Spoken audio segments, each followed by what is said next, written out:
ഒ-പിയിൽ കൂടുതൽ പേരും കണ്ടുവരുന്നതാണ് varicose vein. ചിലർക്ക് അത് ലക്ഷണങ്ങൾ ഉണ്ടാവാം, എന്നാൽ ഒരു ലക്ഷണങ്ങളും ഇല്ലാതെ വേറെ പല ബുദ്ധിമുട്ടുകളായിട്ട് വരുമ്പോഴായിരിക്കും വെരിക്കോസ് വെയിൻ്റെ കാരണം കണ്ടെത്തുന്നത്. പിന്നെ വെരിക്കോസ് വെയിൻ എന്താ എന്ന് നോക്കാം. വെരിക്കോസ് വെയിൻ എന്ന് പറഞ്ഞു കഴിഞ്ഞാൽ നമ്മുടെ സാധാ വെയിനിലൂടെയുള്ള രക്തയോട്ടം നോർമലി നടക്കുന്നു, എന്നാൽ അതിലൊരു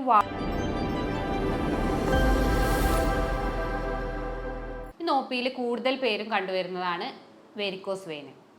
ചിലർക്ക് അത് ലക്ഷണങ്ങൾ ഉണ്ടാവാം, എന്നാൽ ഒരു ലക്ഷണങ്ങളും ഇല്ലാതെ വേറെ പല ബുദ്ധിമുട്ടുകളായിട്ട് വരുമ്പോഴായിരിക്കും വെരിക്കോസ് വെയിൻ്റെ കാരണം കണ്ടെത്തുന്നത്. പിന്നെ വെരിക്കോസ് വെയിൻ എന്താ എന്ന് നോക്കാം. വെരിക്കോസ് വെയിൻ എന്ന് പറഞ്ഞു കഴിഞ്ഞാൽ നമ്മുടെ സാധാ വെയിനിലൂടെയുള്ള രക്തയോട്ടം നോർമലി നടക്കുന്നു, എന്നാൽ അതിലൊരു വാൽവുകൾ കാരണമാണ് രക്തയോട്ടം ഹൃദയത്തിലേക്ക് പമ്പ് ചെയ്യുന്നത്. ഈ സമയത്ത് ഈ വാൽവിന് വരുന്ന വീക്ക്നെസ് അത് പ്രോപ്പർലി വർക്ക് ചെയ്യാതെ ആവുമ്പോൾ അവിടെ രക്തം അടിയുകയും അതുപോലെ തന്നെ അവിടെയുള്ള രക്തയോട്ടത്തിന് ഒരു ഒബ്സ്ട്രക്ഷൻ, തടസ്സം ഉണ്ടാവുകയും ചെയ്യും. ഈ സമയത്ത് അവിടെ ആ വെയിൻ ഒന്ന് വീക്കം കൂടും, അതുപോലെ തന്നെ എൻലാർജ്മെൻ്റ് ആയി വരികയും ചെയ്യും. ഇതാണ് വെരിക്കോസ് വെയിൻ. ഈ വാൽവിൻ്റെ വീക്ക്നെസ്സിന് പല കാരണങ്ങളുണ്ട്, അതുപോലെ തന്നെ അതിൻ്റെ ചാൻസ് കൂടുതൽ ഏതൊക്കെ ആളുകളിലാണ്, അതൊക്കെ ഇന്ന് നമ്മൾ ഡിസ്കസ് ചെയ്യുന്നുണ്ട്. പിന്നെ മെയിനായിട്ട് കാണുന്നത് സ്ത്രീകളിലാണ്. 80% സ്ത്രീകളിലും 20% പുരുഷന്മാരിലാണ് വെരിക്കോസ് വെയിൻ കാണുന്നത്. അപ്പോൾ ഇതിൻ്റെ കാരണങ്ങൾ എന്തൊക്കെയാണെന്ന് നോക്കാം. 4 ആക്കിയിട്ടാണ് കാരണങ്ങൾ തിരിച്ചിട്ടുള്ളത്. ഒന്ന് മോർഫോളജിക്കലി, അതെന്ന് പറഞ്ഞാൽ ഫാറ്റ് ടിഷ്യൂ, ഒബേസിറ്റി ഉള്ളവരിലാണ് മെയിനായിട്ട് പറയുക. ഫാറ്റ് ടിഷ്യൂ അടിയുന്നവരിൽ വെരിക്കോസ് വെയിൻ കൂടുതലായിരിക്കും. പിന്നെ പ്രൈമറി ആയിട്ട് പറയുന്നത് ഈ വാൽവിൻ്റെ ഡിഫക്റ്റ്. ഈ വാൽവിന് ഏത് തരത്തിലുള്ള, ഇപ്പോൾ രക്തയോട്ടം എവിടുന്ന് ഏത് വാൽവിലും ആയിരിക്കാം. മെയിൻലി നമ്മൾ വിചാരിച്ചിട്ടുള്ളത് കാലുകൾക്ക് മാത്രമാണ് വെരിക്കോസ് വെയിൻ വരിക. എന്നാൽ വെരിക്കോസ് വെയിൻ കാലിന് മാത്രമല്ല വരുന്നത്, വൃഷണങ്ങളിൽ വരാം, അതിന് വെരിക്കോസീൽ എന്ന് പറയും. അതുപോലെ തന്നെ ഹൃദയത്തിലെ വെയിനുകൾക്കും വെരിക്കോസ് വെയിൻ വരാൻ ചാൻസ് ഉണ്ട്. അതുകൊണ്ട് എവിടുത്തെ വാൽവുകളിലാണോ വീക്ക്നെസ് സംഭവിച്ചിട്ടുള്ളത് ആ ഭാഗത്തുള്ള വെയിനുകളാണ് വീക്കം വരിക. അപ്പം ഒന്ന് മെയിനായിട്ട് കാലിൻ്റെ നമുക്ക് നോക്കാം. കാലിൻ്റെ വെരിക്കോസ് വെയിനിൽ എന്ന് പറയുന്നത്, കാലിന് നമ്മൾ കൂടുതലായിട്ട് വെരിക്കോസ് വെയിൻ വരാനുള്ള ഒരു കാരണം എന്ന് പറയുന്നത് നമ്മുടെ ഹൃദയത്തിൽ നിന്നും ഏറ്റവും കൂടുതൽ അകലെ നിൽക്കുന്ന ഒരു പാർട്ടാണ് കാല്. അതുപോലെ തന്നെ ഗ്രാവിറ്റിക്ക് ഓപ്പോസിറ്റായിട്ട്, നമ്മളെ ഗുരുത്വാകർഷ ബലത്തിന് ഓപ്പോസിറ്റായിട്ട് വേണം അവിടെ നിന്ന് രക്തം പമ്പ് ചെയ്യാൻ. അപ്പം അത്രയും പ്രഷർ നമ്മുടെ ശരീരം കൊടുക്കണം. ആ പ്രഷർ കൂടുതൽ വേണ്ടതുകൊണ്ടും അതുപോലെ തന്നെ ദൂരം കൂടുതലുള്ളത് കൊണ്ടാണ് അവിടെ വെരിക്കോസ് വെയിൻ കൂടാൻ കാരണം. അവിടെയുള്ള വാൽവുകൾ പെട്ടെന്ന് വീക്കനാവാൻ ചാൻസ് ഉണ്ട്. അപ്പോൾ അതാണ് പ്രൈമറി റീസൺ. പിന്നെ സെക്കൻഡറി ആയിട്ട് പറയുന്നത് വേറെ ഒരു കാരണങ്ങൾ കൊണ്ടുവരുന്നത്, അത് മെയിനായിട്ട് പ്രഗ്നൻസിൻ്റെ സമയത്ത് പ്രഷർ കൂടുതലായിരിക്കും. അതുപോലെ തന്നെ ആ ഒരു സമയത്ത് ഒരു വർഷം കൊണ്ട് 10 മുതൽ 11 വരെയുള്ള കിലോ ആണ് ആ ഒരു വ്യക്തി കൂടുന്നത്. ആ സമയത്ത് പ്രഷർ കൂടുകയും വാൽവുകൾക്ക് വീക്ക്നെസ് വരികയും സംഭവിക്കും. പിന്നെ ഒന്നാണ് ഓവറി, യൂട്രസ്, അതുപോലെ ആ ഭാഗത്ത് പെൽവിക് ഓർഗനുകളിൽ വരുന്ന ട്യൂമർ. ഇതും പ്രഷർ ചെലുത്തുന്നത് കാരണം വെരിക്കോസ് വെയിനിന് ചാൻസ് കൂടുതലാണ്. പിന്നെ പറയുന്നത് DVT ആണ്. DVT എന്ന് പറഞ്ഞാൽ ഡീപ്പ് വെയിൻ ത്രോംബോസിസ്. നമ്മുടെ രക്തക്കുഴലുകളിലെ ഏത് രക്തക്കുഴലുകളിൽ ക്ലോട്ട് വന്നിട്ടുണ്ടെങ്കിൽ, ഒരു രക്തം കട്ട പിടിച്ചിട്ടുണ്ടെന്നുണ്ടെങ്കിൽ അവിടെയുള്ള വാൽവുകളും നശിക്കും. അതുപോലെ തന്നെയാണ് അവിടെ നിന്നുള്ള രക്തയോട്ടം കുറയും. അപ്പോൾ അതിൻ്റെ താഴത്തേക്കുള്ള ഭാഗത്ത് രക്തം അടിയാണ് ചെയ്യുന്നത്. അപ്പോൾ ഇത് കാരണവും വെരിക്കോസ് വെയിൻ വരാറുണ്ട്. പിന്നെ പറയുന്നത് ഹോർമോണൽ ചേഞ്ച്. പ്രൊജസ്ട്രോണിൻ്റെ അളവ് കൂടുന്ന സമയത്തും വെരിക്കോസ് വെയിൻ വരാനുള്ള ചാൻസ് കൂടുതലാണ്. പിന്നെ ആർട്ടീരിയോ വീനസ് ഫിസ്റ്റുല.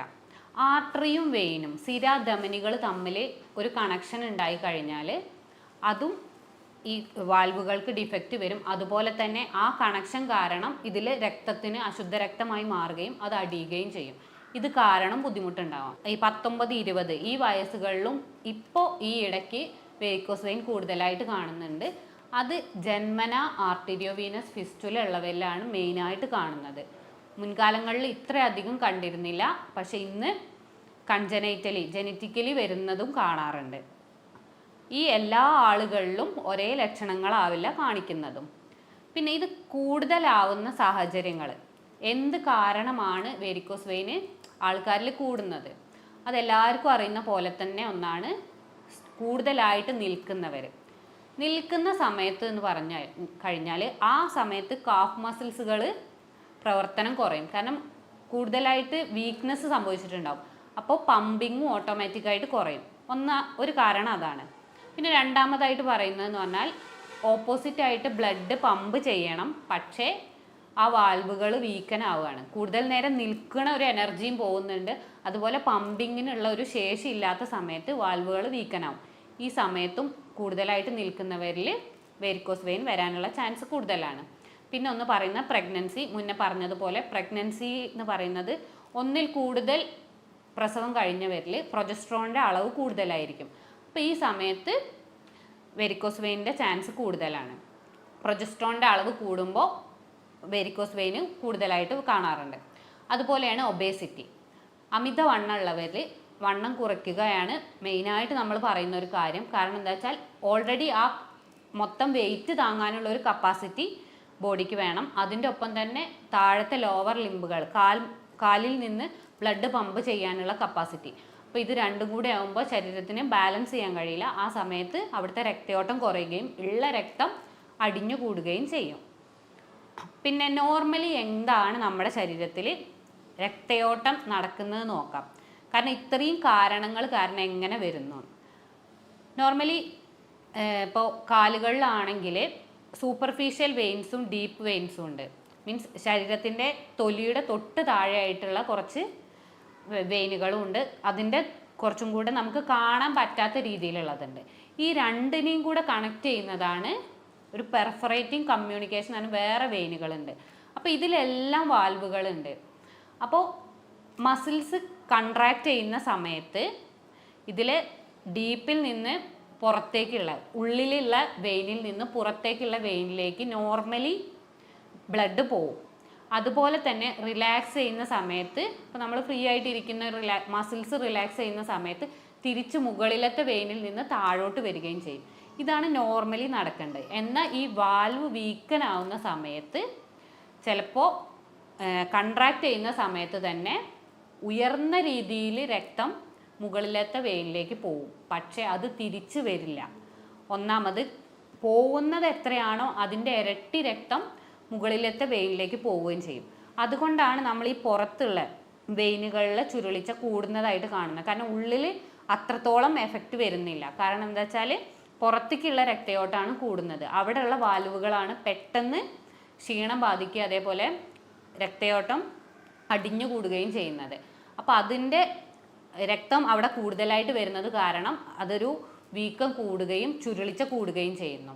അപ്പോൾ ഇതാണ് അവിടെ നടക്കുന്നത്. പിന്നെ ഇനി ഇത് കാരണം എന്തൊക്കെ ബുദ്ധിമുട്ടുകൾ വരാൻ നോക്കാം. ബുദ്ധിമുട്ടുകൾ ചിലർക്ക് ചൊറിച്ചിലായിരിക്കും. ആ ഒരു വെയിനിൽ മാത്രം ചൊറിച്ചിലുണ്ടാവും. ഫസ്റ്റ് വരുന്നത് ഒരു കടച്ചിൽ പോലെ. കൂടുതൽ പേഷ്യൻസും പറയാം കാല് കഴയുന്ന പോലെ തോന്നും. ആ സമയത്ത് ചിലപ്പോൾ ഈ വെയിന് വലുതാവേ ഒന്നും ഉണ്ടായിക്കൊള്ളണമെന്നില്ല. അപ്പോൾ കാല് കഴയണ പോലെ തോന്നുന്നുണ്ടെന്നുണ്ടെങ്കിൽ നമ്മളൊന്ന് ശ്രദ്ധിക്കണം, നല്ലതാണ്.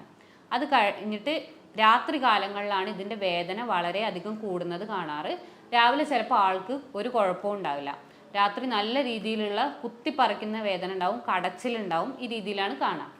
പിന്നെ സാവധാനം മാസങ്ങൾ പോകുന്നതിനനുസരിച്ച് അവിടുത്തെ രക്തയോട്ടം എത്രത്തോളം പുറത്തേക്കുള്ള രക്തയോട്ടം കൂടുന്നോ, വാൽവ് വീക്കനാവുന്നോ ആ സമയത്ത് നമുക്ക് പുറത്തേക്ക് വെയിനുകൾ തെളിഞ്ഞ് വരൽ തുടങ്ങും. കറുത്ത രീതിയിലുണ്ടാവും. ചിലരിത് ചെറിയ ചുവപ്പ് കറുപ്പ് കലർന്ന രീതിയിലായിരിക്കും വീങ്ങിയ രീതിയിൽ കാണുന്നുണ്ടാവും. പിന്നെ കുറച്ചും കൂടെ അഡ്വാൻസ്ഡ് ആയി കഴിഞ്ഞാൽ അവിടെ തീരെ രക്തയോട്ടം ഹൃദയത്തിലേക്ക് നടക്കുന്നില്ല എന്നുണ്ടെങ്കിൽ, ഈ വെയിനിൽ രക്തം അടിയുകയാണെന്നുണ്ടെങ്കിൽ അവിടെ പൊട്ടാനുള്ള ടെൻഡൻസി കൂടുതലാണ്. ഇങ്ങനെ ചിന്തിച്ചാൽ മതി. ഒരു ബലൂണിൽ നമ്മൾ വെള്ളം നിറയ്ക്കുന്നതിന് ഒരു പരിധിയുണ്ട്. ആ പരിധി വിട്ട് വെള്ളം നിറച്ച് കഴിഞ്ഞാൽ അത് ഓട്ടോമാറ്റിക്കായിട്ട് പൊട്ടും. ഈ ഒരു കാര്യം തന്നെയാണ് അവിടെ നടക്കുന്നത്. അപ്പോൾ ആ സമയത്ത് അത് പൊട്ടാനും അതിൽ നിന്ന് രക്തം പുറത്തേക്ക് വരാനുള്ള ചാൻസ് കൂടുതലാണ്. ഇതിനെയാണ് നമ്മൾ വേരിക്കോസ് അൾസർ എന്ന് പറയുക. പക്ഷെ ഇത് അൾസർ ആയി കഴിഞ്ഞാൽ നമ്മൾ കുറച്ചും കൂടെ ശ്രദ്ധിക്കണം. ആ അൾസർ, ആ ഉണ്ടായ മുറിവിലൂടെ വേറെ പല ഇൻഫെക്ഷൻസും വരാനുള്ള ചാൻസ് കൂടുതലാണ്.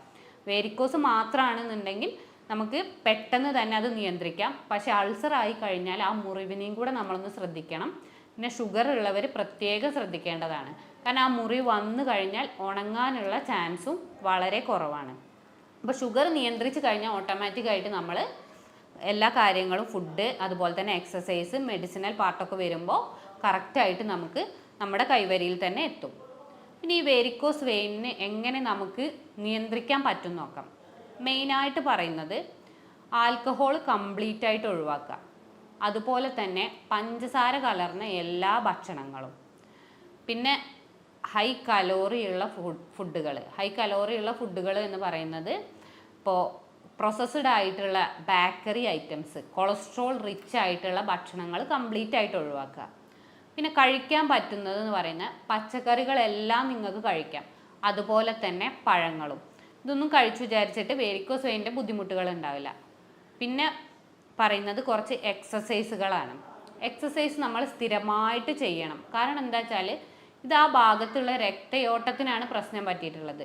അപ്പോൾ നമ്മൾ എത്ര ഉപയോഗിച്ചു കഴിഞ്ഞാലും ആ രക്തയോട്ടം കിട്ടണം എന്നുണ്ടെങ്കിൽ നമുക്ക് എക്സസൈസ് ചെയ്തേ പറ്റുള്ളൂ. അപ്പോൾ 2 എക്സസൈസാണ് മെയിനായിട്ടുള്ളത്. അതിൽ ഒന്നാമത്തെ എക്സസൈസ് എന്ന് പറയുന്നത് നമുക്ക് കിടന്നുകൊണ്ടും ഇരുന്നു കൊണ്ടും ഒക്കെ സുഖമായിട്ട് ചെയ്യാവുന്നതാണ്. നമ്മൾ ബെഡിലാണ് കിടക്കുന്നത് അല്ലെങ്കിൽ നിലത്താണെന്നുണ്ടെങ്കിൽ ഒരു തലണ, റൗണ്ടിലുള്ള ഒരു തലണ, ഇപ്പോൾ സോഫേൻ്റെയൊക്കെ ഒരു തലണ കാലിൻ്റെ മുട്ടിൻ്റെ അടിയിലായിട്ട് വെക്കുക. മുട്ടിൻ്റെ അടി മുതൽ അത് റോൾ ചെയ്യുക. നമ്മൾ തലണ മാത്രമാണ് കറങ്ങേണ്ടത്. ആ സമയത്ത് അവിടുത്തെ മസിൽസിനും ഒരു മസാജ് വരികയാണ്. അതുപോലെ തന്നെ വെയിനിലെ രക്തയോട്ടവും കൂടും. അപ്പോൾ ഈ സമയത്ത് ഇത് ദിവസേന നമ്മളൊരു 2-3 വട്ടം ചെയ്യുന്ന സമയത്ത് ഒരു 10-20 കറക്കെങ്കിലും വരുന്ന രീതിയിൽ ചെയ്യുക. അത് രാവിലെയും ഉച്ചയ്ക്കും വൈകുന്നേരവും ഡെയിലി ചെയ്യുകയാണെന്നുണ്ടെങ്കിൽ ആ രക്തയോട്ടം കൂടുകയും ചെയ്യും. അതുപോലെ തന്നെ വാൽവിനൊരു സ്ട്രെങ്ത് കിട്ടുകയും ചെയ്യും. ഇതാണ് ഫസ്റ്റ് വൺ.